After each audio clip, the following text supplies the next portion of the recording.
Guys এখানে কিন্তু আমরা M1কে ডাউন করে প্রোপোজ ইমোট দিচ্ছিলাম, তোমরা ভাই বোন আবার লল দিচ্ছি। তো গাইজ তাকে কিন্তু আমরা ডাউন করছিলাম গাইজ, একজন হচ্ছে গোল্ডেন সিজন 1 আর হচ্ছে গোল্ডেন সিজন 3, আমরা দুজন মিলে কিন্তু আমি ডাউন করছিলাম আর কি, ও কিন্তু আমার সামনে দাঁড়ায় আছে আর কি।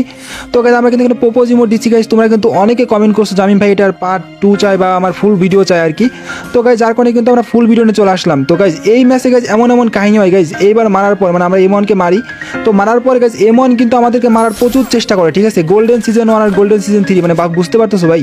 মানে আমাদের মারতে পারলে কিন্তু ও নিজেও একটা কন্টেন্ট বের করতে পারবে, যার কারণে কিন্তু ও আমাদেরকে মারার অনেক চেষ্টা করে। তো গাইজ পরবর্তীতে কী কী কাহিনী হয় গাইজ এগুলো দেখার জন্য তোমরা জাস্ট সম্পূর্ণ ভিডিওটা দেখো ভাই, সম্পূর্ণ ভিডিও না দেখলে কিন্তু তোমরা বিশ্বাসই করতে পারবে না, মানে একটা প্লেয়ার ভাই আমাদের মারার জন্য কত চেষ্টা করতে পারে। তো গাইজ এখানে কিন্তু আমার টিমমেট কিং আছে গাইজ, আমি কিন্তু 4 কিল করছি, 5 কিল করছি, বাট ও ভাই লাস্টের দিকে ভাই ও যখন 3 কিল ছিল, আমার 3 কিল ছিল, ও আমার একটা কিল চুরি করে ও কিন্তু কিং হয়ে যায়। তো আমার টিমমেট কিন্তু ভাই এরকম ভাই, ও কিন্তু অনেক বেশি কিল চুরি করে আর কি, যার কারণে কিন্তু ভাই ও